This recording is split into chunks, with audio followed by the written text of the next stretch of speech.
All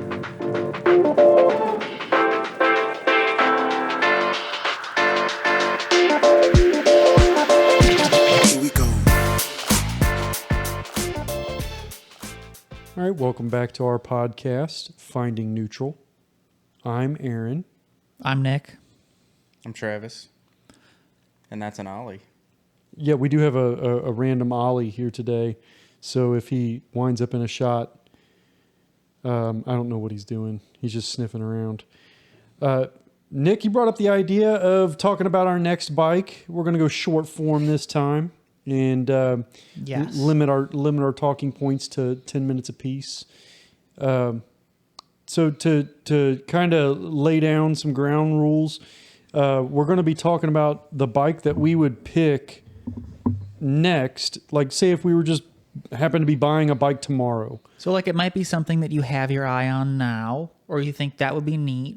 I could potentially own this. And something that you would realistically buy tomorrow. It's not just going to be like, Not your dream bike. yeah, not necessarily Correct. like some, super rare dream bike or anything like that, but something realistic you're gonna buy for a purpose.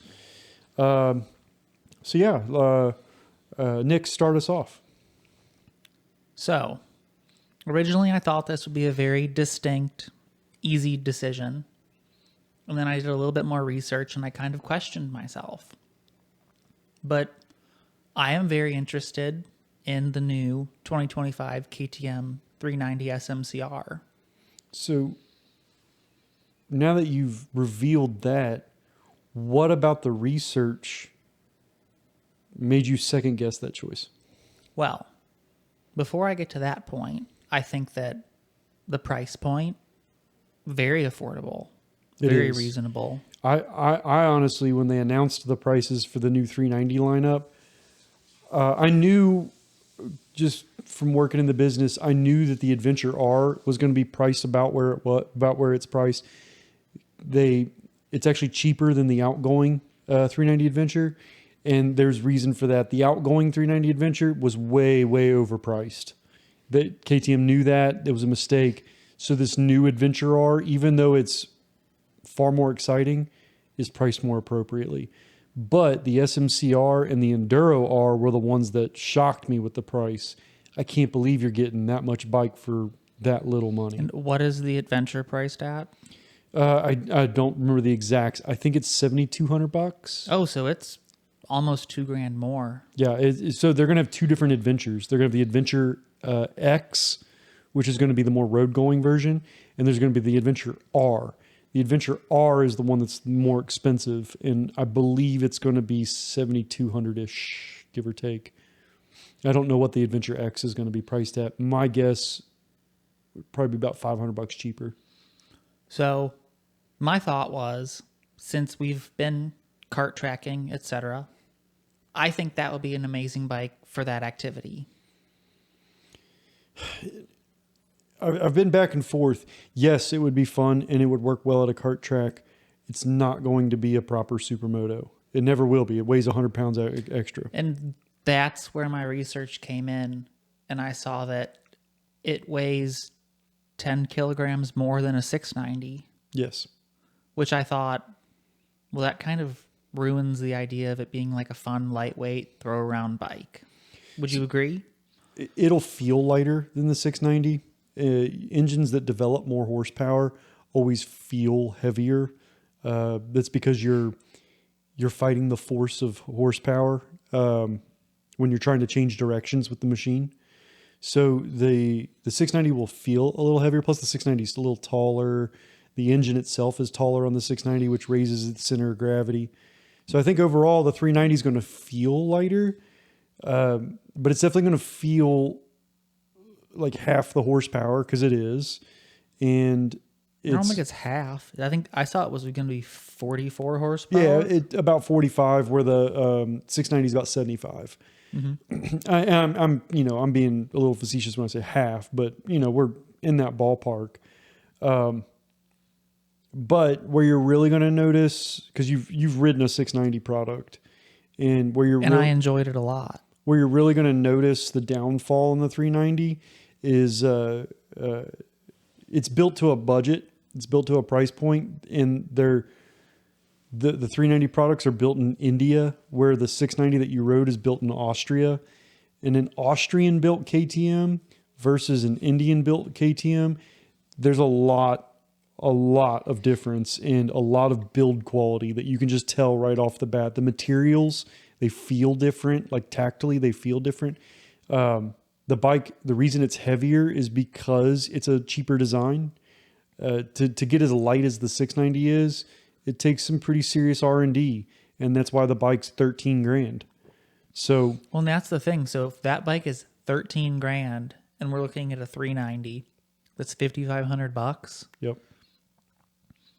I feel like the cost benefit analysis definitely falls in favor of the 390. And that's where it can, that's normally I'd say don't consider price, but on that one, you take price into account.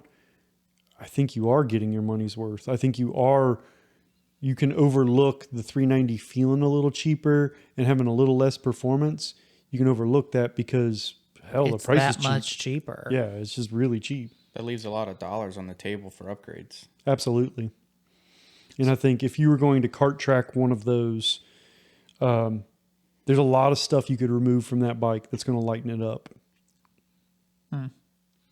Because I also thought that with that bike specifically, cost benefit analysis is good. Weight, I guess we'll see when it comes out. And that's why I'm waiting to hear a lot of the feedback once it kind of gets more mainstream. But also, how much smaller is that bike going to be compared to the 690 frame itself? Yeah, I think that's going to be a big question that a lot of people have is the physical size of these things. It's hard to tell. You can go in and you can look at a 390 Duke. You can look at the old 390 Adventure. And both of those bikes are physically smaller than their counterparts, their larger counterparts like the 890 or the 1290s of the world. But they're not that much smaller. I would say realistically, they're about 10% smaller. The 390 SMC versus the 690 SMC, I think is going to have a shorter seat height and it's going to have a shorter wheelbase, but overall it's going to be not that much smaller. I think that I'm going to stick with going to be about 10% smaller. Now, where would the 450 SMR fit in that size area? The 450 SMR, because it's so different to those two, it's as tall as and similar wheelbase to the 690, but it's much narrower. It is a very narrow bike. Yes. And comparatively, like, I don't have the exact figures in front of me, but the 690, I usually tell folks it weighs about 330 pounds. I think that new 390 SMC is going to weigh closer to like 360. Yeah. That's what I was seeing as well. Comparatively, the 450 SMR on my scales weighs 233. It's that much lighter. It's 100 pounds lighter than a 690.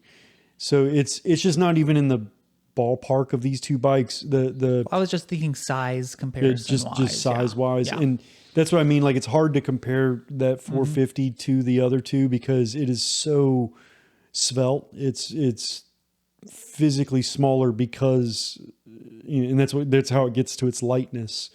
But it's also comparatively a very expensive motorcycle and has a extremely narrow scope of use. Correct.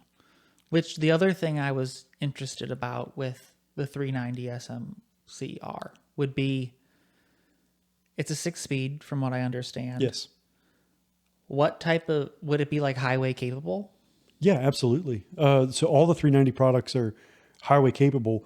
All of the 390 products, I mean, it depends exactly which one you get, but they're all capable of going over 100 miles an hour. Okay, that's a lot more than I thought. The RC390 out of the box will do like 115. The 390 Duke, because it doesn't have the fairing on there, it knocks that speed down a little bit. It'll probably do like 105. And the Adventure, the 390 Adventure was similar. It would do similar to the Duke, maybe just over 100. But cruise speed, 80 miles an hour, like it's nothing. Like it's simple to cruise at 80. So this 390 SMCR, while it would be fun at the kart track, but maybe not like the best bike there, that 450 SMR is just going to decimate it.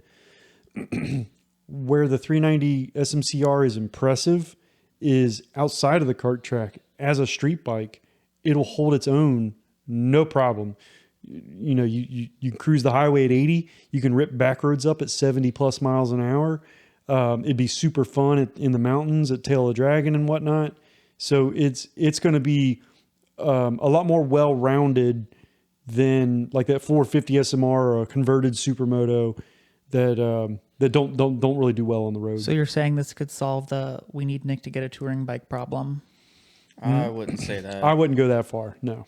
And I will say my wife's 390 Duke that she had, while it technically would do like 100 miles an hour, riding it at 80 miles an hour for an extended period of time, you were like wincing while you were doing it because it was slinging Screaming. that motor. It was screaming. So I don't know that I would recommend riding that bike at that speed for very long. I have multiple customers who've ridden 390 Adventures across the country. One of them rode it to Arizona. And maybe the gearing's different. Maybe the It's gearing is a little bit It's taller. worse. It's shorter on It's shorter? on an Adventure. Yep. And he rode his out to Arizona 80 mile an hour the whole way. He said it did great. I'm sure it did, but just it's like riding the Benelli or the scooter or something I like know. that maxed It's just out. screaming. You're just screaming, and the whole time you're just like, oh, it's just struggling. Yeah, it wouldn't be a good travel bike for you. And that's kind of my parting shot for it is I feel like I don't love the Benelli. I don't love the XR100. I like the 701, but I also feel like it's a little bit big. So I thought that 390 SMCR would be kind of like right in the middle. I think it would be a fun kart track toy. Yeah. I do. And I don't think it would be too expensive to consider, oh yeah, this is a kart track toy. Whereas like if I bought a Husky 701 or Yeah, they're just 690, expensive. that's a lot of money for just a toy. Yep. Travis? All right, Travis, what kind of bike do you think you'd get next? I kind of have two, depending on what fortes I would want to do. The first one, and probably the most realistic one, would be a more sport touring kind of bike. I'd probably exchange the Tiger 800 I have, and I would go with the new Tiger Sport 800. Yeah, I eyeball that bike a lot. I really like it. I think it's in a really, really good sweet spot Yeah, I think so too. on price versus purpose versus the market. And Well, especially if you compare it to another Tiger 8. Well, it wouldn't be the 800 now. It'd be the 900. 900. And those things are 15 plus grand. Yours would be at least 18 yeah. grand Yeah, to for get it kitted like the mine GT is. Pro and all that stuff. Where this new Tiger Sport is like 12 and a half. It's a very fair price. The only complaint I have about that bike, and this is stupid of me to have this complaint, I don't like the dash. Oh, the simpler And dash. I shouldn't be mad at it because I've started complaining about TFT dashes, and that I just don't think they're necessary. And I find that like once I have my bike set up the way I want it, I never change anything. And so the dash really is like not that great. But at the same time, I do think the TFTs are visually appealing, Yes. and You get a little bit of customization out of it, and that's kind of the name of the game with those bikes is like customization. You got 5 different dash types if you want different things, and there's all the software junk inside of it. I feel like if you're going to do a simple dash, don't do what they did. Don't do an LCD. Give me old school gauges. Correct. I'm okay. I like that dash that's on it for what it is. Like, my wife's Trident has the same dash, and the top of it is a black LCD, with some of the just basic stuff, fuel gauge, Bar graph tack. Yeah, Yeah. it's like, goes, quarter way across the top of it. And then down below, you have an actual LCD screen that, when you're thumbing through the menus and stuff like that, you want to change the traction control settings, whatever. It's there through all of that. So you still get a little bit of the menu interaction with the screens and the customization within that screen as far as like what you want the bike to do, if you want different throttle maps or whatever.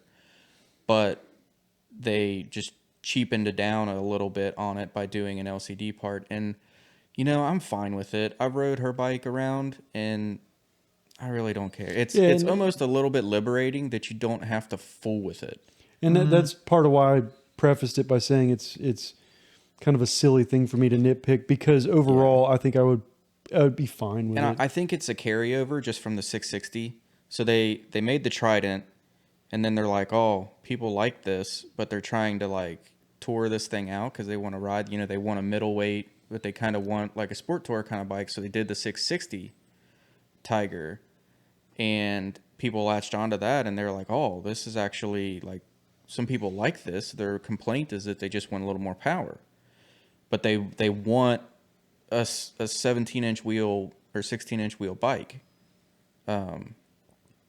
So then they're like, well, let's just put a bigger motor in.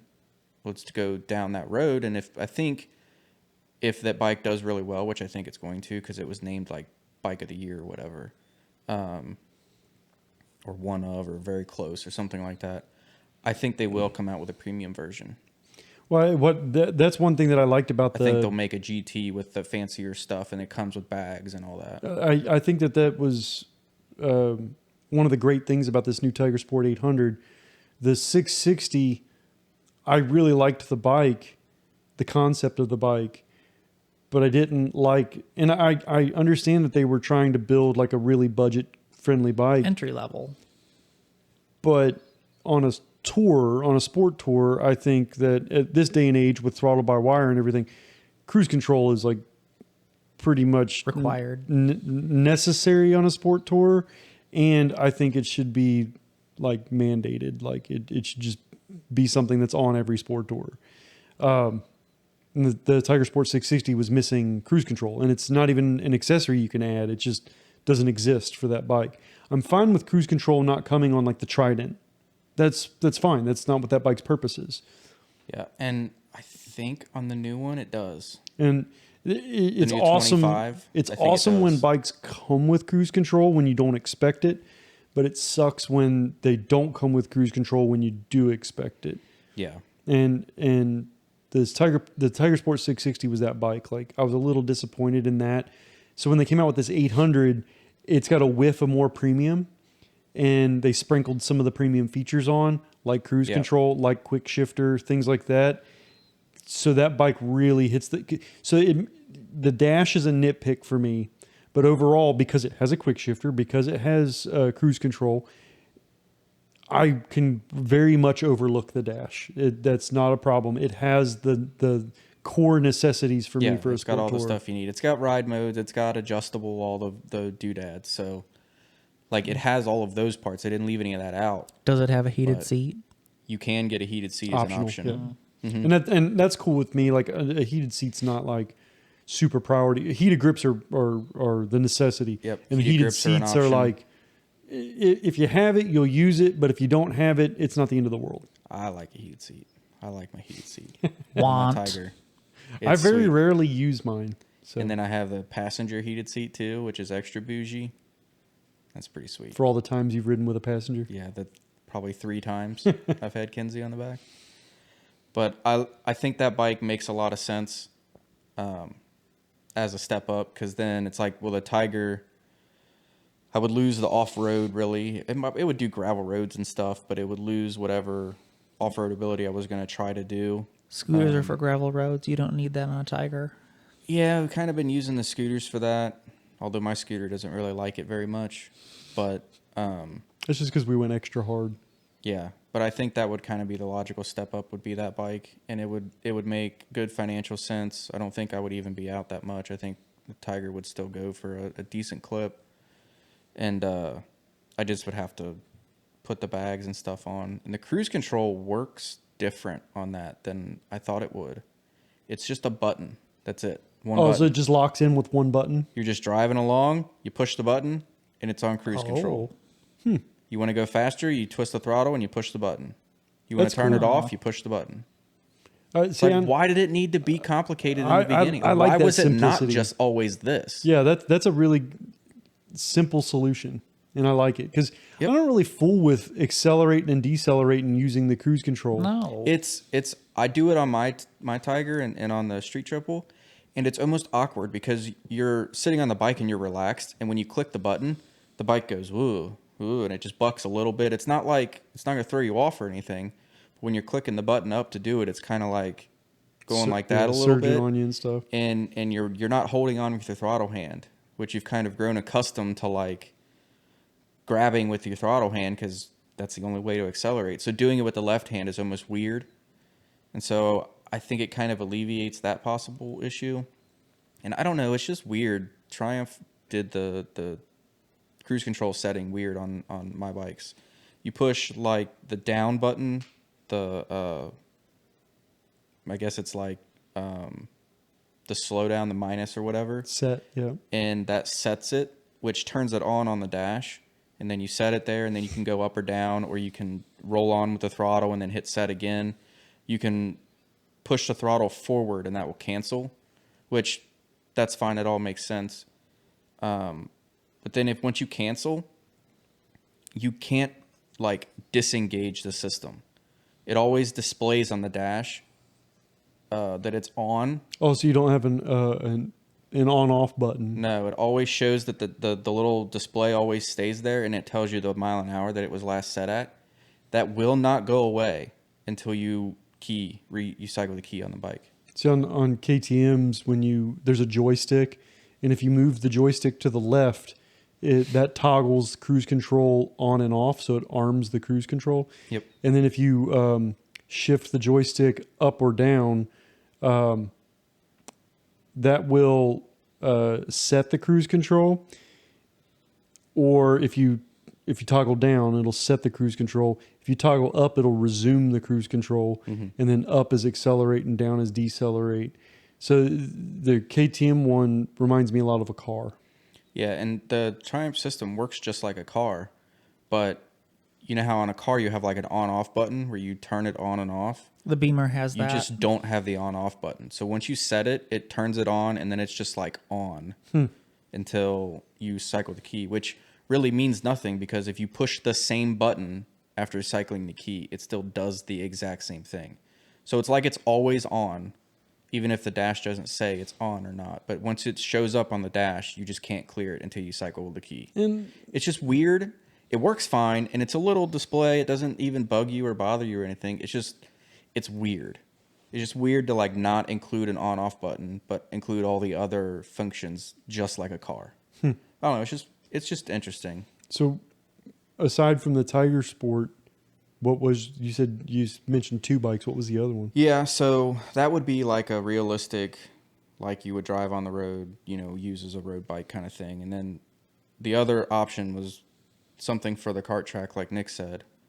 And I was thinking like I've wanted to do like a 150R track bike with the small wheels and all the jazz. You're talking about a Honda CRF 150R. Yeah, and I kind of wish I hadn't gotten rid of mine because I could have turned it into that. But at the same time, my bike probably wasn't best suited for that.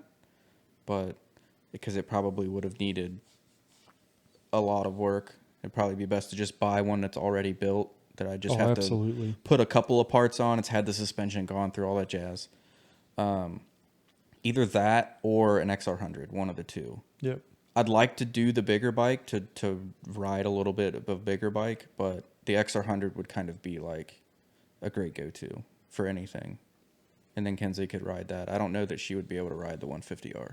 Yeah, the 150R might be a little challenging. Be a little handful. for Kenzie. And the 150Rs are It would just be an awkward machine. they're capable of the same lap times as 450s. And then since it's a carb motocross bike, Yeah, it's just gonna run retarded. Yeah, it's not going to like be as easy as a street bike that's fuel injected. Yeah, I mean, I remember mine. It had some quick shot thing adapted to the carburetor. It had all kinds of goofy stuff, and I had to tune that thing to run properly for trail riding because it wouldn't run right before, and it was very finicky. You had to kick it a certain way, and then once you got it running on the choke, you had to throttle up till it idled high, and then you had to leave it idle high for a certain period of time, and then once the motor got hot enough, you could turn the choke off, and then there was a period between choke off and idling, and so you basically just had to ride the bike until you got past that point, or it would die and it wouldn't run right until you got warmed up past the choke point into the, hey, I'll actually finally ride right. That's the story with like a lot of That's how all that kind of stuff racing, goes. Yeah. 4-stroke motocross bikes. They're extremely finicky. Yeah. Like even my 450 SMR that's out there, it's fuel injected, it's electric start, and it still is, because it's such a race bike. It's finicky. It's cold natured.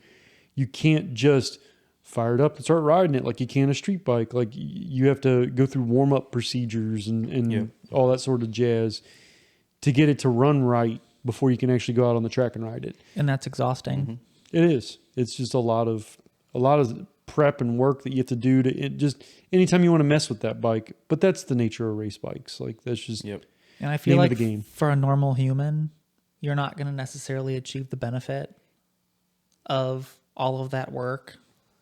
Yeah, you don't start out day one with your motorcycling or even your track experience with a full-on race bred machine. Don't do that. Like, don't do that to yourself. You'll end up with a bad experience. Instead, just use your street bike that's easy to ride and learn how to do the thing. And then once you'll know when you get fast enough when you need to upgrade. And I know that it seems crazy. It's like, well, I should just spend the money now and I'll spend less money in the long run if I just buy the race machine now.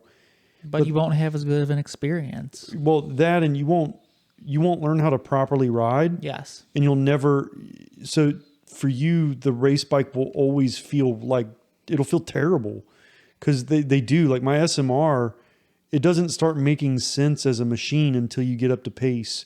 Once you get up to pace, then the geometry starts working like it should work and the tires start working like they should work. Everything about it. The brakes need to be up to temperature, and you can't maintain temperature in it unless you're fast enough.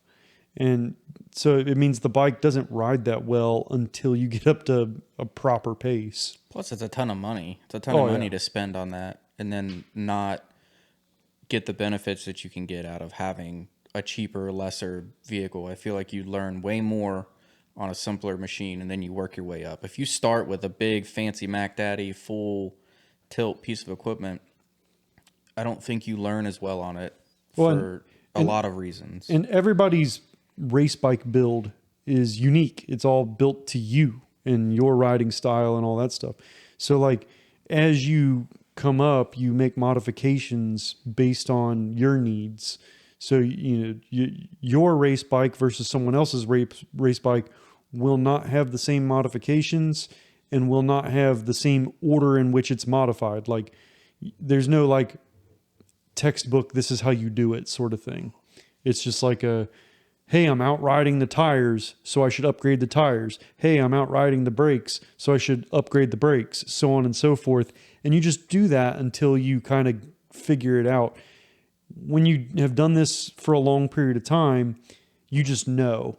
So you'll buy like a new bike and you'll just automatically start doing the modifications that you know you're going to want to do. But that comes with experience. So, So tell us, what's your bike choice?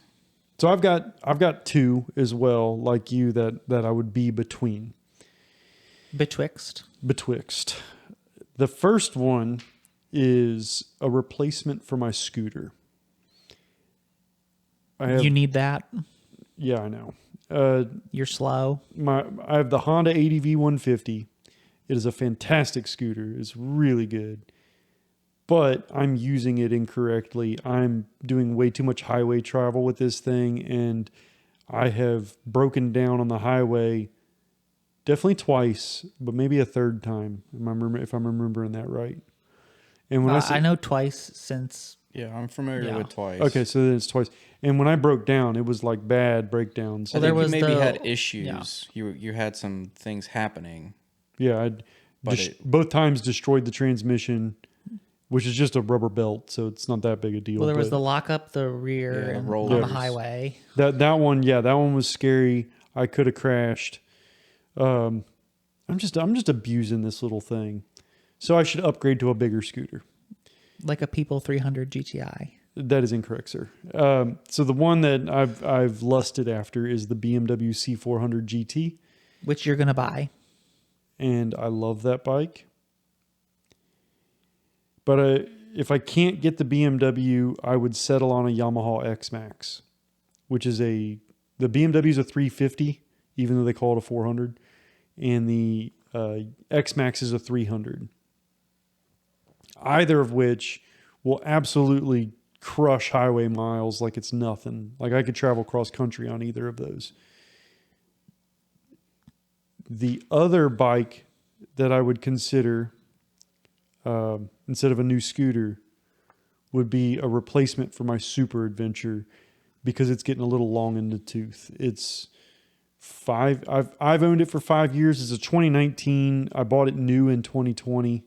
So I've had it for 5 years and I've put 32,000 miles on it. It's fine mechanically. But when you start getting up into 30,000 miles isn't that many miles, but it's still enough to where it's like, okay, you're starting to consider how long will this bike last. It's also the one I see you ride the most. It is. So it's my most well-rounded bike. But there's a few little niggles that I have about it, and it's not particular to 1290 Super Adventures. It's more just to the adventure bike class. I like what the adventure bike class offers me. I like that I can go down gravel roads and do that sort of thing and do some light off-road exploring. Don't have delusion of grandeur here. I'm not going to run the Sahara Desert through the Dakar Rally or something on my adventure bike. You're not being a BMW GS bro. Yeah, but you know, I'm realistic here. And the 1290 Super Adventure that I had was the S model, which is the more street going.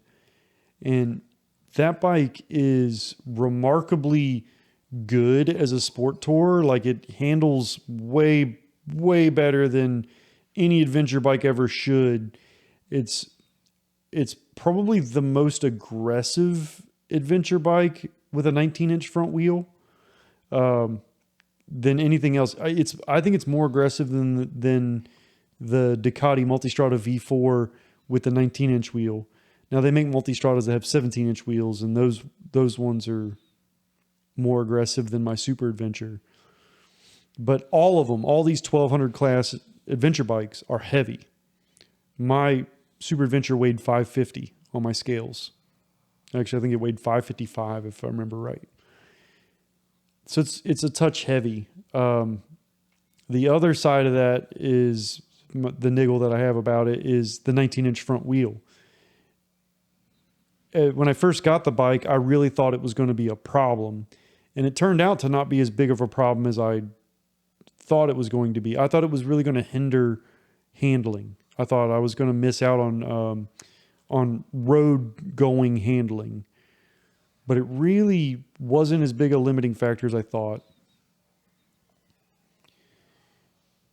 So what would you replace it with?